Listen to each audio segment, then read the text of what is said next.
You were born with a purpose and endowed with the seeds of greatness. What you need is within you. What you want is within your reach. Welcome to Alaska Matters. I'm Christopher Story, your host for Great Adventures in the Last Frontier. We have an exciting half hour for you. 30 minutes of just amazing, thought-provoking talk radio. This is exactly when you said, hey to yourself this morning, good morning, you looked in the mirror, you said to yourself, it's Tuesday. Alaska Matters is coming up. Yeah, we're here, baby. Here's something that I wanted to share with you. It's a poem, and I think it'll help us get into the mood of what is Alaska Matters. And thank you to Mr. Tim White and Dave Becker for engineering and producing the program. Dave Webb is out on assignment. I'm not allowed or at liberty to discuss why we sent Dave out on assignment, but we will be reporting back on his findings. And if what we suspect is true, you're going to want to hear a lot more about it. All right, here's a poem. It's called My Wage by Jesse Rittenhouse. This is my gift from me, from my family, from the Story Real Estate team here at Alaska Matters to you. I bargained with a penny. Start again. Cue. Roll. Here's my poem for you. I bargained with life for a penny, and life would pay no more. However, I begged that evening when I counted my scanty store. For life is a just employer. He gives you what you ask. But once you've set the wages, why, you must bear the task. I worked for a menial's hire, only to learn dismayed that any wage I had asked of life, life would have willingly paid. Isn't that so true? We set our own expectations, and we get whatever it is we expect. That's powerful. New little theme here. I'd like to thank Mr. Assemblyman Bill Smith. Assemblyman Smith, several months ago, actually about 2 months ago, I think it was, opened my eyes. And for that, I wanted to thank him. Because if it weren't for Assemblyman Smith referring to me as silly, as my questions were silly as they pertain to an ordinance taking private property rights without notification to the owners, I wouldn't have started to look deeper into the dark side of Agenda 21. I really would have, it just went right over my head.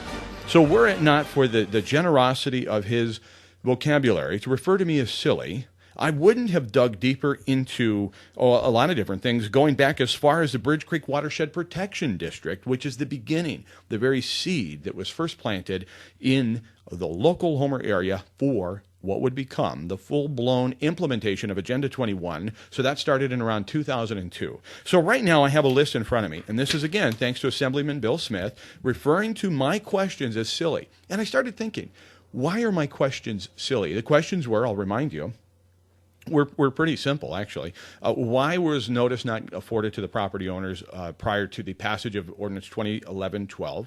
Why did you know there wasn't going to be notice? Why weren't they given notice? And did you recommend that they not be given notice? So those were the three questions, and he referred to them as silly. And I started thinking, why would he call those silly? What is silly about asking these questions? Well, because those questions get to the very heart of the agenda.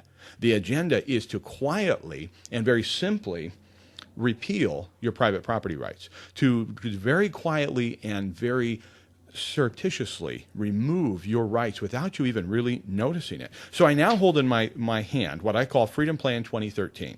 And it's a list of things that I want to work on, and I'm hoping that you'll at least enter the debate. You can agree with me or not, but let's you and I have a conversation about repealing Ordinance 2011-12. That's at the borough level. Let's talk about repealing the Homer plastic bag ban, which I'll get into in greater detail after our first break. Repeal the Bridge Creek Watershed Protection District. Withdraw from the city of Homer. I would like to withdraw from ICLEI, the International Council for Local Environmental Initiatives, and scrap the whole comprehensive plan. The comprehensive plan that we paid over $100,000 to Agnew Beck. Start over. I know it's a bullet. We've got to bite that money bullet, but I'm suggesting we do it, and we start over with you. We take the city staff, and we take you and I and the city staff. We come up with our own plan for the community that's not inclusive of Agenda 21 in the United Nations. I would like to remove from the city books and city code any reference to climate action, and including in that would be the Climate Action Plan. Now remember, the Climate Action Plan even brought you the new iPads to the tune of $15,000 because, well, making that acquisition, not just one cost, but the acquisition going forward was all in alliance with the Climate Action Plan. I'd like to rewrite the city sign code. Local business owners can get involved, community leaders, create a workable, sensible plan. Right? Council is Board of Adjustment. What was wrong with that? Why do you have, as a business owner, to go straight to Superior Court with your appeal on your sign ordinance? Why? Why can't you sit before the council acting as a Board of Adjustment as you could, say, a year ago prior to the update? Why do you not have 30 days to appeal an action taken against you by the planning department on your signs? Instead of 30, you have 7. These are the kinds of things that I'd like to thank Assemblyman Bill Smith. He opened my eyes, and this is not me criticizing him. This is me truly and very graciously, sincerely saying thank you, honestly, because if it weren't for that comment, I wouldn't have started to look deeper at the motivation behind 2011-12. Probably would have just thought, okay, let's let the task force do their job. Mayor Mike Navarre appointed a task. Well, let's just let them do their job. That's fine, no problem. But he said I was silly. And to me, it was a little bit of an intimidation, that he wanted to intimidate me to not ask such questions in the future. And it reminded me of what city planner Rick Abood said to me when I drew out some comparisons about possibly having been selectively enforced. He said I was wearing a tinfoil hat. There again, it was probably a joke, but at the bottom line, at the end of the day, when you and I are backed down with this kind of either threat of humiliation, or now as I'm under the threat of a boycott from a local PhD holder who thinks I'm monumentally ignorant, et cetera, these kinds of things are an attempt to quiet you down, shut you up. Don't ask the right questions of the right people. They just want you to be sheeple, sit in the back, and just do as we tell you. And this, because of this one word, silly, I'm now opening my eyes. In fact, please join me tomorrow for Radio Realty at 12:30 on 102.3 FM or 101.7, wherever you get it best. KPEN, Radio Realty, tomorrow, 12:30. We're going to be, in fact, having a guest on that is the chairman of the Libertarian Party, who's an expert himself in Agenda 21 and private property rights, et cetera. So this is going to be a really fascinating conversation with Mark Fish is his name. He'll be our guest in the second half hour of Radio Realty tomorrow. So lots of things to get to today. We'll be giving away Blackwater Bend Espresso coffee cards during our Alaskan Mind Bender and digging deeper into what is the problem with the Bridge Creek Watershed Protection District. Why do I have a problem with it? Why do I have a problem with the Climate Action Plan, the comprehensive plan as it exists today, and some of the things that are happening with the water rates? Well, I'll explain that and a whole lot more right here on Alaska Matters. You're listening to Alaska Matters. I'm Christopher Story, your host for Great Adventures in the Last Frontier. Today we're talking about plastic bag bans in Homer, Alaska. We're talking about the repeal process that it would take to get rid of the Bridge Creek Watershed Protection District ordinance. And I want to start off by, hang on a second, because I've got this here. I wrote this out because I really feel it's important to not be mischaracterized or misrepresented. And because I really honestly feel that there is room for regulation. I'm not a complete anarchist. I'm not pushing you and I into complete anarchy. But I want to be perfectly clear. I want responsible development with reasonable and local regulations and guidelines. When you take and you say that, okay, here's something that's been developed by the United Nations in Rio de Janeiro in 1990, and then you use it as an excuse to say, well, George Herbert Walker Bush 41 signed on to it, so it can't be all bad. You conservatives, you libertarians, you Republicans, you GOP developers and capitalists, you got to like it because, well, GHW liked it. I mean, so no, we do not have to like it because of anybody signing on to it. You know what's something that's really got me frustrated? This is on a total side tangent. I was speaking to a high school teacher not long ago regarding something that had been allegedly said, or I just wanted to clear something up about something that had occurred in a classroom. And in so doing, the teacher said to me, well, Ronald Reagan by today's standards would be a socialist. And my phone almost melted. I kept my cool because it wasn't the purpose for the call. I'm the one who injected Ronald Reagan's name into the conversation. And there is a distortion of what a capitalist is. There's a distortion of what development means. There's a distortion of what responsible development and stewardship of the land and stewardship of your business and your community and why we have taxation and what's enough and who should be able to keep what. I want to be real clear that you and I can have this conversation without being destructive. In other words, just because I want, and many, a growing group, you want to talk about a growing group, it's the growing group of people that want to repeal Ordinance 2011-12. Why? Because everything in it is bad? No. At its face, though, Assemblyman Smith and Mayor Carey at the time did not ensure that you, the private property owner, were going to be notified. That is why the biggest reason that people want that repealed right now and do not set a dangerous precedent. That doesn't mean that I or anybody else on this side of the table would like for property owners to be able to destroy habitat, knowingly or unknowingly, wittingly, unwittingly. We want responsible development and good stewardship of our precious resources, of course. That's bottom line. I wanted to get that out there right away, and I want to offer something to you. If you'd like to discuss this, call me, 226-3933. May not have time to get you on the air today, but at some point in the future, if you feel that there is something that I am misstating, misquoting, misunderstanding about these types of ordinances, feel free to contact me. My phone is on all the time. My cell number, 299-7653, 299-7653, if you'd like to send a text message to any of these issues that we're going to be discussing. But the book Atlas Shrugged, written by Ayn Rand in 1957, really has this fascinating, the very beginning of the book, starts off with something that just I find fascinating. Eddie Willers, one of the characters in the book, sees as a child, his parents basically are in servitude or workers on this very wealthy family's property and in their business and so forth. And he sees this tree. He grows up on their estate and he sees this tree constantly. And it's this giant oak tree that is so powerful, so strong, so old that he felt that if it had been picked up, it would actually pick the earth up with it. I mean, it was like power in his mind. It represented what is true and right and what is stable and strong. And one day he went back out after a big lightning storm and realized that the tree had been struck by lightning. And he looked into the trunk. Now it had been split open and fell over. And he realized the heart of the tree was rotten. It was black. It was completely dead, and it could not withstand even a lightning strike. It couldn't withstand anything. It was literally, outside looked good, inside was rotten. And that's what I'm worried about with our communities going to these types of United Nations Agenda 21 type regulations, usurping your private property rights, usurping your right to conduct business the way you wish if you're not hurting anybody. And that brings me to the bag ban. You've been hearing our promotion about the repeal process and the ballot measure, the proposition that is being, signatures are being collected for right now to repeal the plastic bag ordinance here in Homer. So let me set the stage with why I think it's important. Again, 299-7653. If you would like to weigh in on this, send me a text now with your opinion, pro or con. I'm open to both sides of the discussion. I have my opinion. You're probably not going to change it, but you're welcome to send me your thoughts, 299-7653, and we can have a debate about that. The reason that I had a dinner party the other night, and there's a couple of guests that were basically suggesting that, hey, these reusable bags aren't such a big deal. Why don't people just wash them? And I don't see what the fuss is.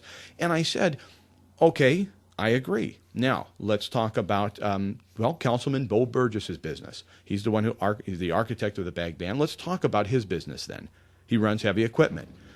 I object to, hypothetically speaking, I object to him burning diesel fuel in his heavy equipment. There's no reason he can't go out to the Chinese restaurants and the fast food restaurants and collect the biodiesel, the grease, and convert his heavy equipment into greasel machines and start using these alternative fuels. And I want him to do that in such that I will make an ordinance that if he operates his equipment inside the city limits, he has to use these new bioengineered fuels that, he has to reuse grease. This is my new ordinance. What's wrong with that? We can't, as a people, start micromanaging each other's businesses, and that's what the plastic bag ordinance is about. It's behavior modification. It isn't about protecting the environment. It isn't about saving the planet or sea otters or ocean marine life, which we all want to be good stewards of. And so to oppose this, well, you're obviously just a jerk. No, not in the least. In fact, the gentleman who has brought forth this initiative to repeal the bag ban, the plastic bag ban here in Homer, his name is Justin Arnold. And I spoke to him a couple days ago. And when he returns to the area, he's out of town right now. When he returns to the area, he and I and another gentleman are going to be talking about setting up a drive, if you will, whereby you can come in and just sign the petition if you're willing to and wanting to, and you're a city resident. If you yourself would rather go into City Hall and pick up your own, what would you call it? the signature list. If you want to pick up your own petition and get out there and start collecting your own signatures, it's simple. I talked to a guy the other day, went down there, you ask the city clerk for you'd like to be a sponsor of this petition. They give you the petition, tell you what to do with it. There's a little instruction deal. It's super simple and super easy. If you want to support your own rights here in Homer to conduct the business as you see fit, you're not guilty till proven innocent. And that's the thing that I object to the most, is this behavior modification type ordinance that would presuppose that you are going to let your bags just fly. I mean, you want to talk about renew, reuse, and recycle. Those plastic bags from the grocery stores are one of the most recycled, reused things, biodegradable. I mean, there's many, many reasons, and there you go. You get into the argument, and you get into the argument about pros and cons about the environment, and the city of Homer has no business. They're not in the protection business of the environment. They need to get out of the way of business. And if one of the council members or anybody on the staff or you or I, we want to start a grassroots organization that would celebrate the environment and bring forth a cheaper, easier way to use these renewable, reusable cloth bags, go for it. You can change a culture from the outside. You can't micromanage my business, and I will not micromanage your business. So keep your ears peeled here to Alaska Matters. We're going to be delving into this more. Hopefully, Justin will be back in town in time for next week's Alaska Matters program, and we'll have him on and be talking about what the motivation was, why he decided to do this. He told me he's got 80 some odd hours into developing the language, learning the process, reading the ordinance and where it's coming from. And it's pretty fascinating. I mean, it really is. So I want to ask our Alaskan Mindbender question, get you to weigh in on that, and try to give away a couple of, while time remains here, try to give away a couple of Blackwater Bend espresso cards. So here's the question. And of course, you'll go to Blackwater Bend for free. Now, they've got gourmet food and coffee. I think that's something important to note here. They have cinnamon rolls that truly are the best on the planet. If not the Southern Peninsula, I'd say the whole planet. They are amazing and the size of my head, which tells you something about the generosity of dough. It's really, really good. All right, here's your question, and you could be the next to go to Blackwater Bend for free. Which is the smallest of Alaska's salmon?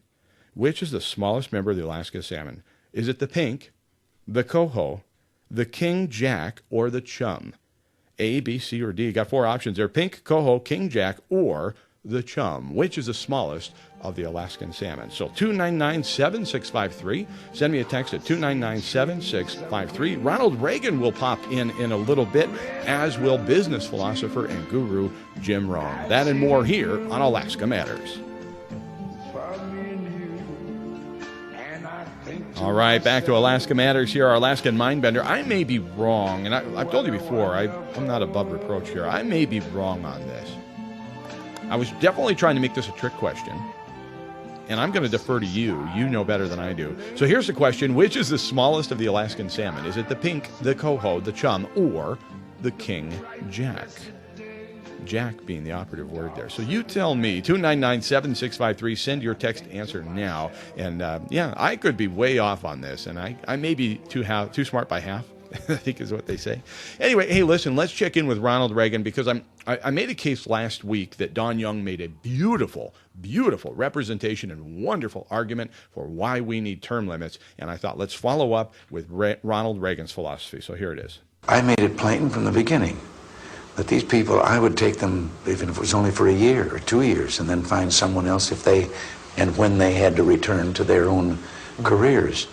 And I think it should be that way if you're going to get, well, I always put it this way. I wanted people in government that didn't really want a job in government, but that were willing to come and serve, rather than those who were seeking government jobs. And the result is, you know that they will have to go back to their own careers sooner or later. Exactly. Isn't that so true? Now, I know he was talking about cabinet positions, but I'm ready. And I was talking to the chairman of the Alaska Libertarian Party earlier today. That's what I'm ready for. I'm ready for somebody to say, you know what? I want to be a representative in Juneau. I want to be a representative in Washington, D.C., or a senator in either place.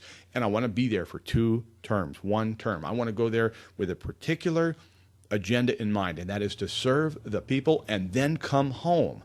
And come home and live under the law, live under the regulation that I've created, live with whatever it is that I've done in the Capitol, because it's a citizen legislature. That's what I'm looking for. And I'm hoping that we can get back there together. You and I can have a big influence on that.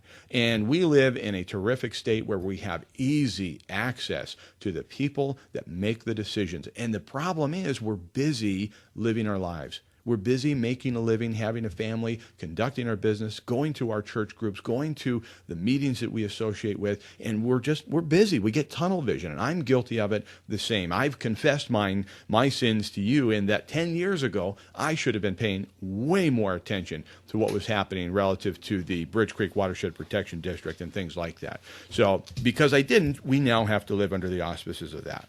So anyway, so here's the deal. Last week's Homer News article, you may have noticed I was quoted in. And I always appreciate that very much when I get an opportunity to talk to any reporter and they ask me my opinion, I'm able to give it. And so here's the article, Task Force to Present New Water and Sewer Rates. And I got to apologize. I did not listen to the city council meeting last night. I meant to. And instead, a friend of mine loaned me Argo, the movie, and I went home and watched Argo during the time in which I should have been listening to the city council meeting. So I don't know what came of this. But I want to talk about the article because Councilman Bo Burgess has asked a question that I think needs addressing, and he's asking a question that pertains to the water and sewer in our community, and I think the actual overarching question is, why aren't people wanting to build inside the city limits of Homer? His question is, how can we get people to build on lots where water and sewer are already serviced? There's no further expansion of the infrastructure the city will have to make. I get that. That makes perfect sense. Right? That you would want to, hey, we've already got a line going past this lot. What can we do to get people to want to build on that? It's not to do, though, with what can we do to lower the water and sewer rates. My question, the real question at hand is, what can we do to get out of the way of development in Homer, period? When we take and we look back and reflect on the Bridge Creek Watershed Protection District, for example, that was a brainchild of the Planning Commission under Commissioner Smith at the time, now Assemblyman Bill Smith. And you'll recall, I told you back then in 2002, he said I wasn't a good citizen because I suggested I better build my house in the Bridge Creek watershed area before they implement this, because I wasn't going to be able to build what I considered to be the home that I wanted, to include driveway, the decks, and a simple 2-story, 2,400 square foot home. Couldn't do it. We're not talking about a McMansion. We're talking about a basic home with a garage. And so I couldn't do that. So now I've talked to a lot of people lately about this Bridge Creek watershed area, and they're coming up to me and sharing their stories. And they're telling me about how difficult it is to get something built in that area. And so my question is, all right, here's a better question, Councilman Burgess and the council in general and Madam Mayor. What can you do to get out of the way of development? What can you do to encourage building in Homer, period, let alone if they're on the water or not? We need to build up the confidence of the people that Homer is a friendly place to build. I got a call from somebody recently, sold them a property here in town, said, hey, you're coming back, are you going to build? And he said, you know what? Find me something outside the city limits. I don't want to build inside the city limits. That is not an exaggeration. It happens more often than you'd care to know. More often than you'd care to know. I got a call yesterday from a client that I sold a lot to in 2002. It was just before the Bridge Creek Watershed Protection District was passed. And I asked this person, I said, you never built on your lot. What happened? She said, we ended up selling it to somebody because, we just didn't want to deal with that restriction. Those people have yet to build on that lot in the Kelly Ranch Estates. You picking up on a pattern here? There is a real problem. How about steep slope ordinance, such that even inside of a regular subdivision, no, we're not talking about on the cliff face, that you can be told, literally, you can only build on 25% of your property to include your driveway. I mean, there are some serious things out there, real questions that need to be asked, rather than, trying to figure out how we can just get more money out of the existing users on water and sewer. I mean, there's a real question afoot, and I hope that you'll stay tuned. Again, tomorrow our guest will be Mark Fish. He is the chairperson of the Alaskan Libertarian Party. And so here, let me answer this in the final, what do we got, 45 seconds left here to tell you. I may have been wrong, and so I'm going to give, what are we going to do here? See, I thought a king jack would be the smallest of the salmon, but it may be that a jack may in fact be still larger than a pink. So, yeah, we're going to go with pink salmon, and we're going to give that to the phone number ending in 1402. You are the winner, 1402. So thank you so much for participating. People are weighing in on this as to what a jack actually is, which is, of course, an immature king salmon. So that was the whole point of that. Thank you, Blackwater Band, and everybody for participating in that. Dave Becker, you've done a pretty good job. I think you may have taken over for Mr. Webb here. Yeah, we'll see. He's non-committal. Doesn't really want to take that on. Okay, lots and lots of stuff to come up here on Alaska Matters. So don't forget, we'll soon, in the not-too-distant future, be going to a full hour so that when you hear this music, that you know that, hey, there's plenty more to come on the other side. Didn't get a chance to listen to Jim Rohn. I think we'll play that tomorrow. Jim Rohn's vision of and version of what is the difference between capitalism and communism. And it's really worth noting in this day and age. We've got just so many things happening, so many assaults on your freedoms and your liberties. So another subject we'll be tackling tomorrow with Mark Fish, the Libertarian Chairman. So no more to go here. Don't forget you can listen to this program on AdventureAlaskaRadio.com, AdventureAlaskaRadio.com. For everybody here at Alaska Matters, I'm Christopher Story, reminding you that Alaska matters, and so do you.